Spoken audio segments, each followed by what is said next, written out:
Destin Bridge, all the way to I-75. And as we travel thousands of miles, last night, we started yesterday morning about 6:30, and we rolled back into Panama City last night at midnight. And I'm going to tell you something, you don't do that by yourself.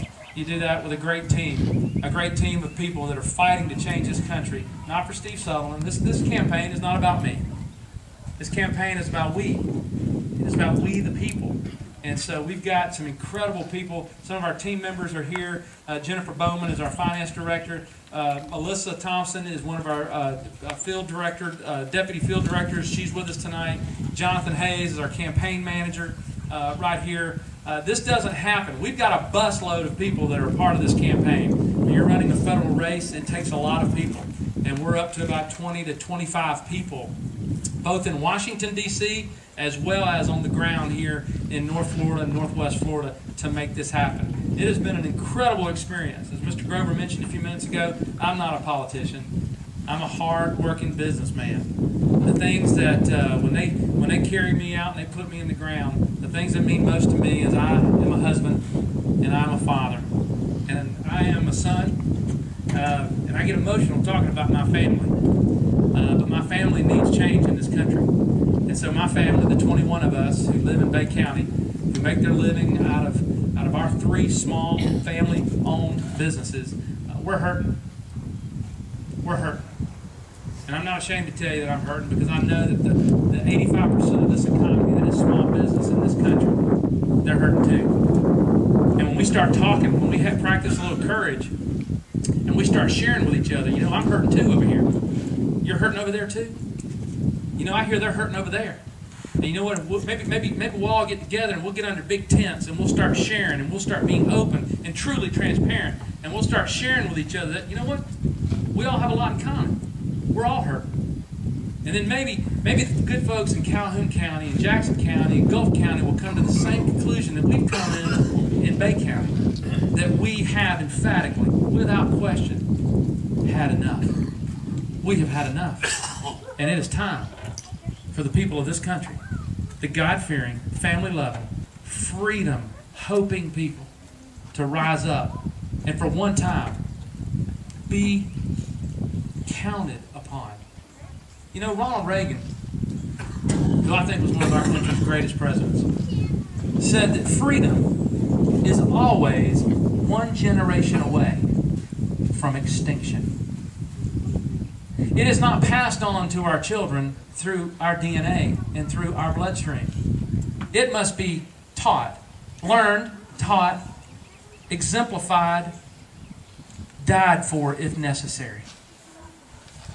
Because you know what? If we don't, then in the sunset of our life, we will tell our children what it was like to live in a place called America when men were truly free. I got to tell you something. I'm not going to have that conversation with my children. I'm not going to tell them about a country that Daddy grew up in, where we once were free. That will not happen with me alive. I'm going to go fight. I've had enough. And in this great country we live in, evil will only perpetuate when good men do nothing. I ask you, I implore upon you, I beg of you, rise up. Rise up. Make sure that you pass along more opportunity, more freedom to your children, your grandchildren, than you have enjoyed. We are under attack. Clearly. We have individuals that are running this country right now. 92% of the Obama administration have never worked outside of government. Let me say that again. 92% of the Obama administration have never worked outside of government.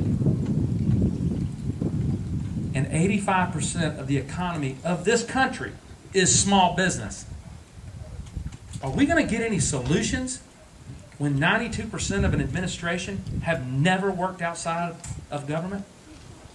The only solutions we're going to have is after November. And the very first thing we're going to do is we're going to defund a health care bill.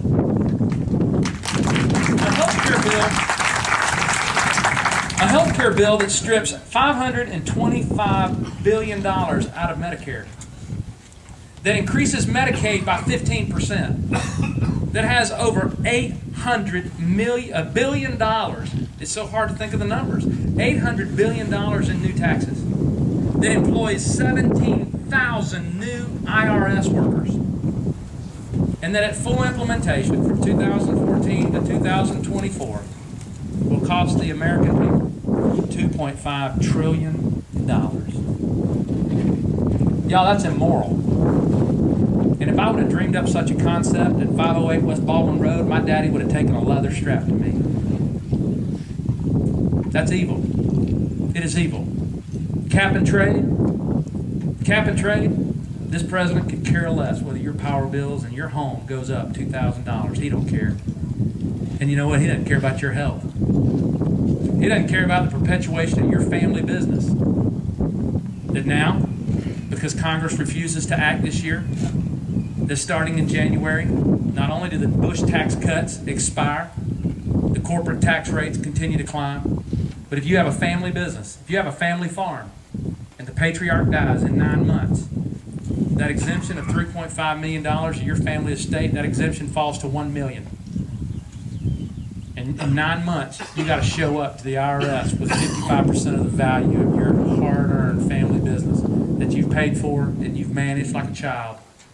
Your family farm that may be 3, 4, 5, 6 generations old, you got to sell it in order to pay the 55% tax. And then they give you 45% left that, of course, you got to pay capital gains tax on.